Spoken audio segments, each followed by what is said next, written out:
Je crois que je suis en train de sortir de l'era où tu peux plus te blairer.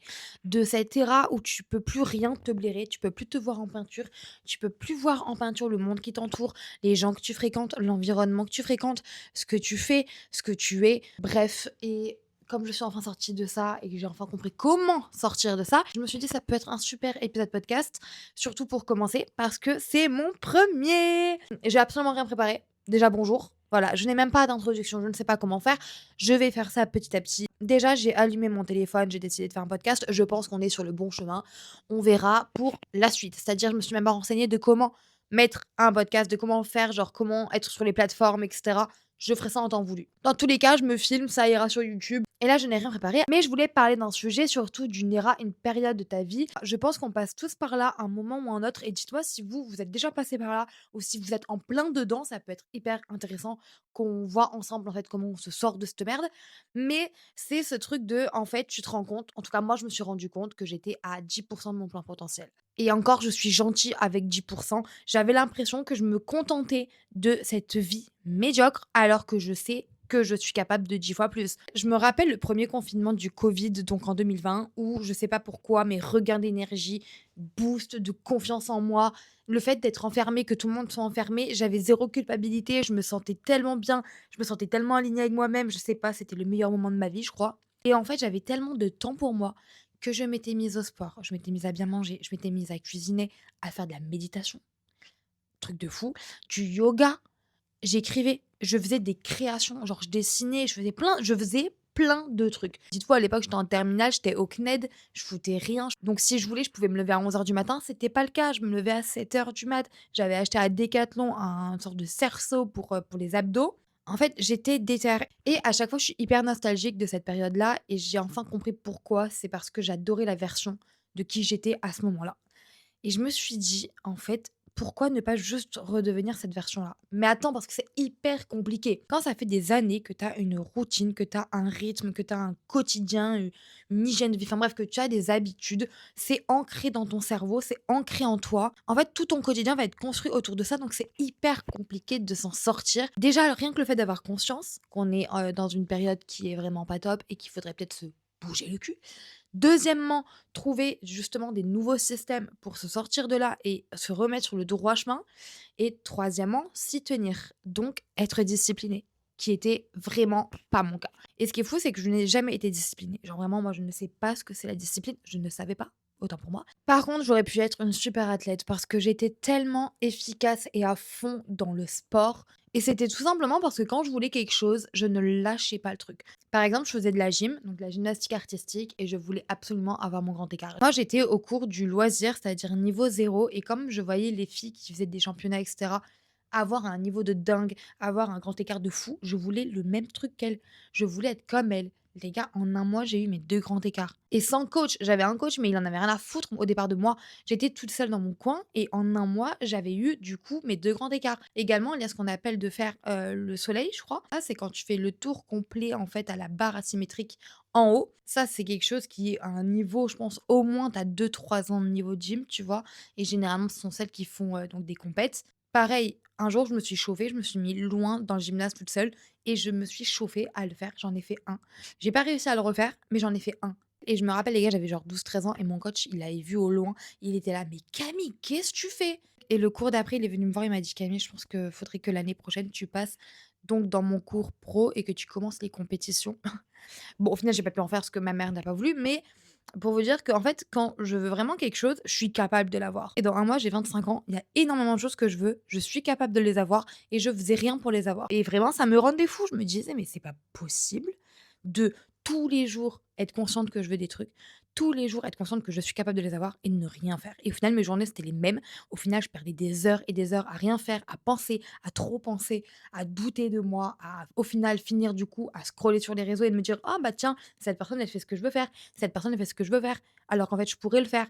Mais non, au final, je me contentais de regarder les gens qui faisaient ce que je voulais faire au lieu de le faire moi, ça me rendait fou. La vérité, c'est que ça fait quelques semaines que je travaille la discipline et que je crée des systèmes. Et au final, j'ai réussi à me créer toute une petite panoplie de d'aides, de tips, de conseils, et cetera pour réussir à se sortir de ça, et tout simplement à arriver à être à son plein potentiel.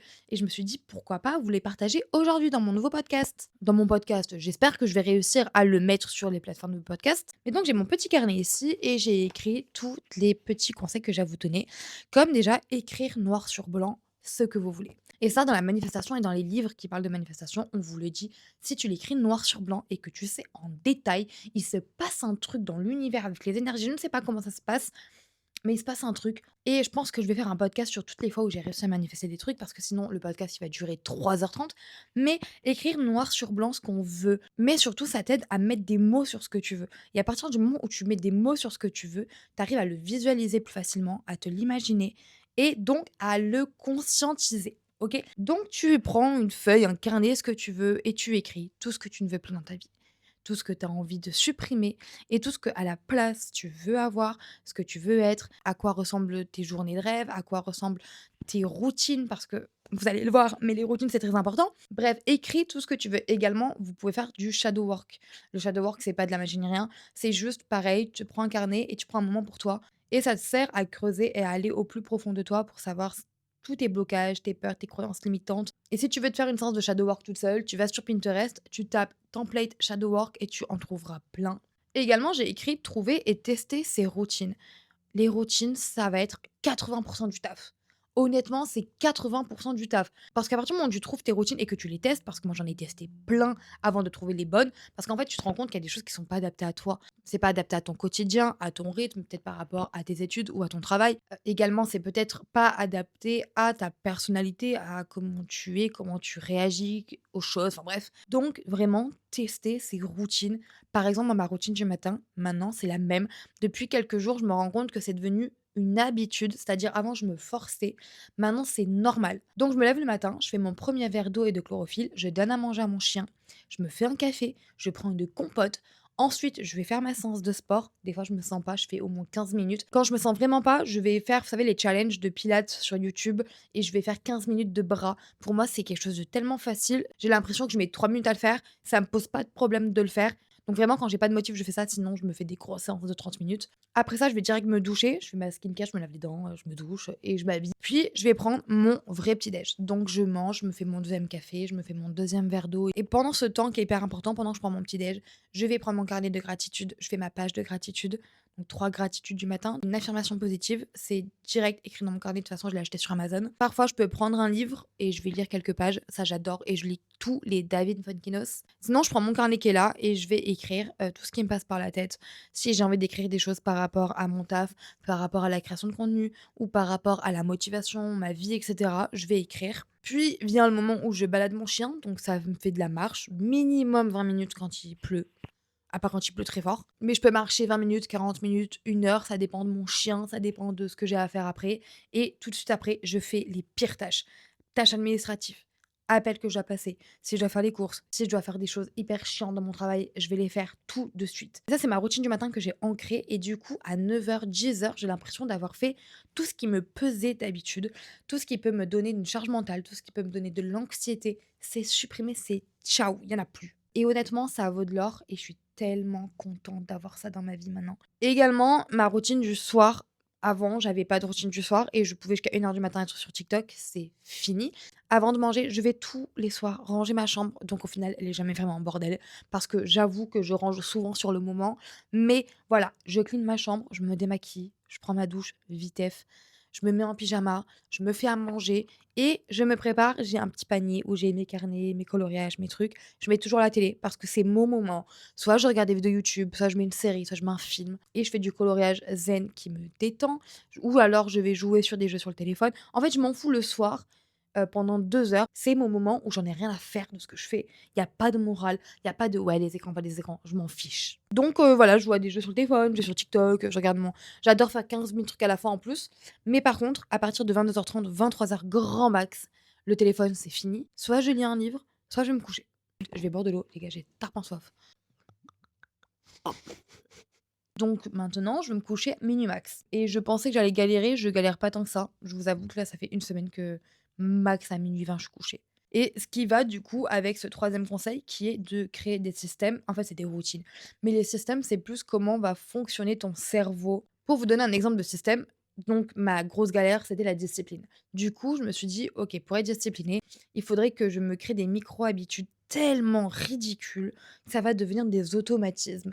Comme par exemple, lire une page chaque jour d'un livre. Parce que j'ai eu des périodes où je lisais beaucoup, après je lisais plus du tout, mais quand je suis dans mes périodes où je lis, je me rends compte que j'ai beaucoup moins de mal à parler, à avoir une certaine éloquence, à pas bégayer, à trouver mes mots, à avoir du vocabulaire. C'est bête, hein, c'est très bête. On nous le répète, on nous le rabâche depuis limite le CE2 et pourtant on ne lit pas assez de livres et on scrolle trop sur les réseaux. Du coup, on ne sait plus parler. C'est quelque chose qui me rendait assez fou, puis si je veux faire un podcast, vaut mieux que je sache parler. Donc je me suis remise à lire et je me suis dit: «Bah, en fait, le matin ou le soir, tu lis une page». Résultat des courses, je lis genre 2-3 chapitres par jour, mais en fait, je me dis juste une page. La réalité, c'est que je ne lis pas une page, c'est que j'en lis beaucoup plus. Également, je suis freelance, donc je suis consultante, enfin bref, j'ai un taf, mais à côté, je fais de la création de contenu et moi, je veux développer ma création de contenu parce que je veux aller loin, je veux la pousser loin. Même si je n'ai pas d'agence, donc pas d'agent, personne pour m'entourer, pour m'aider, pour créer, et cetera. Je veux aller loin et je sais que si je le fais et je sais qu'un jour ou l'autre, ça va marcher. Même si pendant 2 ans, ça stagne, je sais qu'il va y avoir un jour, il y a un truc qui va péter et c'est là où je vais réussir à créer de grandes choses. Sauf que il faut pas que je perde ma motivation et le problème, c'est que si on se base sur notre motivation, on ne va pas y arriver. Parce que moi, je vous le dis, en 3 mois, j'ai été démotivée 36 fois. Quand tu postes une vidéo et qu'elle marche pas, parce que tu veux en faire ton métier, tu veux développer des choses grâce à ça, enfin bref, quand tu vois que ça marche pas, mais tu es démotivé et tu es en dépression, tu fais un burn-out, tu en peux plus. Moi, c'était mon cas et en fait, je me suis dit: «Mais gros, là, si tu te démotives et que pendant 3 semaines, tu fais pas de contenu, ça veut dire que tu vas louper 3 semaines de contenu qui potentiellement peut percer du jour au lendemain ou un contenu qui potentiellement va être repéré par une personne qui va devenir hyper importante dans ta vie, que ça soit de manière professionnelle ou pas. On ne sait pas, je peux rencontrer l'amour de ma vie comme ça, peut-être non. Bref, et surtout dans tous les livres de développement personnel que j'ai pu lire, le mot qui revient à chaque fois, c'est la régularité. Si tu n'es pas régulière, si tu fais pas les choses tous les jours, ça ne fonctionnera pas et c'est comme le sport, si tu fais pas du sport tous les jours, dans ton quotidien, comment tu veux avoir un putain de résultat? Par exemple, voilà, je passe du coq à l'âne, mais je veux les bras tarpin musclés comme Jennifer Aniston et Jodie Comer. Des bras fins, musclés vraiment, où c'est dessiné et tout. Je kiffe ça. Je kiffe, je trouve ça tellement beau.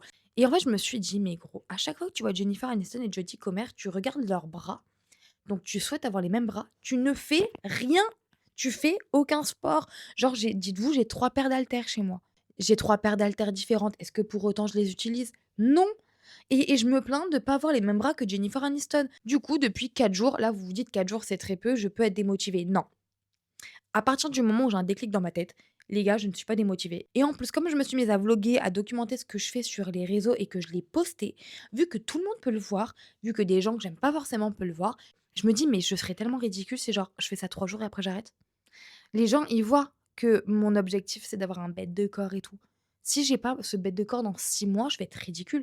En fait, là, c'est horrible, hein. Alors, c'est pas forcément ce qu'il faut faire. Moi, c'est ma manière de faire avec moi-même. Genre, je peux être pas méchante, mais comme je l'ai dit une fois, j'aime bien, me comporter comme si j'étais genre une coach russe hyper stricte, hyper horrible avec ses élèves. En gros, c'est se créer des systèmes dans sa tête pour réussir à développer sa discipline et surtout à se créer des habitudes qui va devenir des automatismes dans ton quotidien, qui va t'aider à évoluer vers là où tu veux aller et obtenir tes résultats parce que c'est que comme ça que tu vas réussir. C'est que en étant régulière, en le répétant tous les jours, tous les jours, tous les jours que tu vas réussir.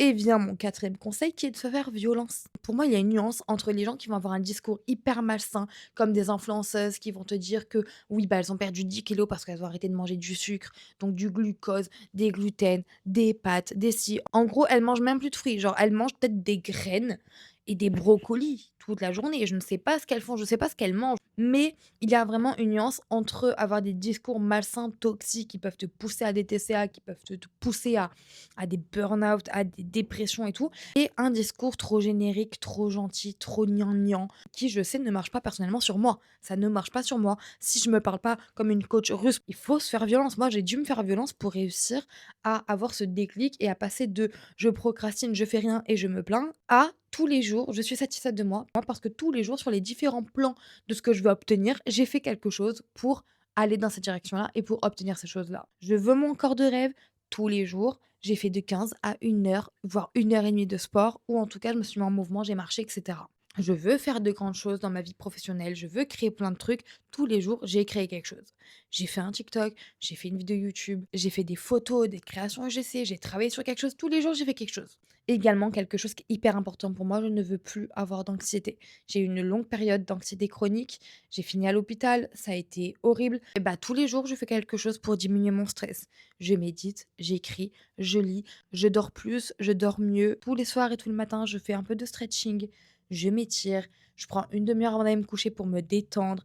Je fais plein de choses pour me coucher moins stressée et au quotidien être moins stressée et ça marche. Et en fait, une fois que tu fais tout ça et que tu arrives à mettre tout ça dans ton quotidien et à t'y tenir et à faire en sorte que ça devienne naturel, bah, c'est là où tu vois des résultats et ce qui est fou, c'est que ça fait même pas 15 jours que j'ai commencé à vraiment avoir ce déclic et à changer, mais je vois déjà des résultats. Et par exemple, au niveau de mon stress, je suis quand même vachement moins anxieuse comparée à avant.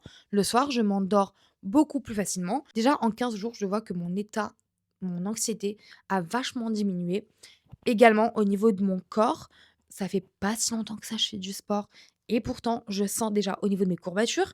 Et puis même, je sens que mon corps, il est moins ballonné. J'ai toujours eu des problèmes de ballonnement. Je suis moins ballonnée alors que j'ai mes règles. Le moment où je suis le plus ballonnée, bah là, je suis pas ballonnée alors que j'ai mes règles. Je me dis, mais quand je vais pas avoir mes règles, qu'est-ce que ça va être? Je vais être comme un genre Bella Hadid en fait. Quoi d'autre? La peau, ma peau, mon visage. Pareil, j'ai mes règles. J'ai un bouton, un star. Avant, j'étais tellement stressée, j'avais tellement des boutons tout le temps que quand j'avais mes règles, écoutez, c'était une éruption volcanique. J'avais des cratères qui sortaient. J'étais l'île de la Réunion, quoi. Et ma peau va mieux, je vois que je commence à cicatriser, que j'ai moins de boutons. J'en ai encore un peu, mais c'est pas grave parce que je vois qu'il y a une évolution. Tout ça pour dire que si tu veux manifester quelque chose dans ta vie, tu ne l'auras pas, tu ne le manifesteras pas tant que tu ne vas pas incarner la personne qui a cette manifestation. Et pareil, je le lis dans mes livres depuis des années et ça rentre dans mon cerveau que maintenant. Mais c'est pas grave, mieux vaut tard que jamais. Le cheat code pour manifester, c'est d'incarner ce que tu veux être, qui tu veux manifester. Donc c'est pas juste en écrivant et en visualisant et en ayant des images de ce que tu veux, que tu vas avoir ce que tu veux. Si tu te mets pas en action tout de suite, si tu te mets pas un coup de pied au cul et que tu n'agis pas tout de suite, comment tu veux l'avoir? Comment tu veux l'attirer à toi? Comment tu veux que ta fréquence vibratoire soit au même level que ce que tu veux, si toi, tu es là à rien foutre pendant des heures, à te plaindre, à être stressé, à avoir un taux vibratoire hyper bas. À chaque fin de journée, tu te rends compte que tu as rien fait, tu n'as pas avancé dans ta vie. Moi, c'était mon cas, hein. C'est pour ça que je vous le dis, hein. Moi, c'était mon cas. Aujourd'hui, c'est plus le cas. Moi, je vous le dis, ça fait une semaine que tous les soirs, je suis là, je me pose avec mon carnet et je me dis: «Oh, j'ai fait quelque chose aujourd'hui». Là, ce soir, je vais me poser, je vais être là: «Bah, j'ai tourné mon podcast». J'ai fait mon premier vlog de ma série de vidéos glow up et tout. J'ai fait plein de trucs. J'ai fait une séance de 35 minutes de sport. J'ai fait des trucs, donc je suis fière de moi et du coup, je sais que je vais me coucher beaucoup plus heureuse, donc beaucoup moins stressée et avec l'envie de me réveiller, d'être le lendemain pour, encore une fois, faire d'autres choses et cetera. Ça prend du temps, c'est pas simple. Il faut avoir un déclic. Faut avoir son déclic. Faut le trouver, faut le forcer, faut creuser, faut voir vraiment nos blocages, nos croyances limitantes. Des fois, c'est dur, des fois, on met des mois à les trouver. Et même, sachez qu'il y a des gens qui vont faire des thérapies pour justement trouver ces blocages et ces croyances limitantes. Parce que des fois, tu ne peux pas le savoir toi-même. Ils vont voir une énergéticienne, une hypnotiseuse, qu'importe, pour trouver ces blocages, les faire sortir, les mettre devant toi, que tu es en mode OK, c'est donc ça, je vais donc travailler là-dessus. Donc pourquoi pas faire un podcast à ce sujet-là? Il y a tellement de choses à dire, mais voilà, c'est de se débloquer, d'avoir ce déclic et d'agir, de se mettre en action. Pareil, la culpabilité, c'est une mauvaise émotion qui peut du coup te faire baisser ton taux vibratoire. Moi, j'étais du genre à culpabiliser tous les jours, tout le temps. Maintenant, je culpabilise plus, c'est pas grave. Je me dis, peut-être j'ai pris une année de pause pour me trouver, pour savoir ce que je veux, pour savoir qui je veux être, etc.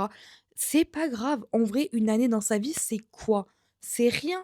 Puis maintenant, je ne suis plus dans cet état d'esprit-là. Maintenant, je sais que je ne veux plus perdre une minute de mon temps pour faire plein de trucs. Mais voilà, j'ai dû passer par un an de rien, en fait, de doute, de questionnement, de qu'est-ce que je teste pas. Bref, c'est la vie, genre. Puis chacun a son rythme. Puis même si tu veux tout recommencer à zéro, recommence à zéro. Il n'y a pas à culpabiliser. Il y a des gens à 35 ans, ils refont des études, ils changent de carrière, ils changent de pays, de continent. En fait, il y a pas d'âge pour tout plaquer, il y a pas d'âge pour se redéfinir, il y a pas d'âge pour vouloir tout recommencer à zéro et se changer et puis d'incarner une autre version de nous-mêmes et dans tous les cas, je pense toujours aux Winx. Les gars, j'ai grandi avec les Winx. Chaque année, les Winx, elles ont une nouvelle évolution. elles ont un nouveau look, elles ont un nouveau pouvoir, il y a un nouveau nom. À chaque fois, il y a un nouveau nom de leur personnalité. Je suis une Winx, voilà. Donc la finalité, c'est que je suis une Winx et que j'ai des évolutions, ou un peu comme les Pokémon, mais je préfère les Winx. J'ai des évolutions avec un nouveau nom à chaque fois, avec une nouvelle DA, avec un nouveau style, avec peut-être un nouveau taf. En vrai, j'ai pas une nouvelle personnalité, mais à chaque fois, je trouve que ma personnalité s'améliore. Il y a toujours des choses qui c'est le glow up, les gars, OK? Bref, j'espère que ce sujet vous a plu et que peut-être il y a certaines personnes qui vont avoir ce déclic grâce à ce podcast. Donc j'ai hâte d'avoir vos avis, vos retours et imaginons ça marche. Et honnêtement, j'ai pas encore trouvé de nom à ce podcast, mais je veux qu'il ait une vraie identité, un vrai nom, mais qu'il y ait un lien avec moi. Donc j'espère que ce podcast vous a apporté un petit quelque chose et j'espère qu'il y en a qui vont rentrer dans cette team de on ne culpabilise plus, on ne procrastine plus et on se bouge le cul et on est fier de nous, on est contente, on évolue, on on glow up tout simplement. Donc je vous embrasse et là tout de suite, bah, je sais pas, peut-être que je vais écrire mon prochain podcast. En vrai, j'ai rien écrit, mais juste à trouver le thème et la direction du podcast. Bref, bisous!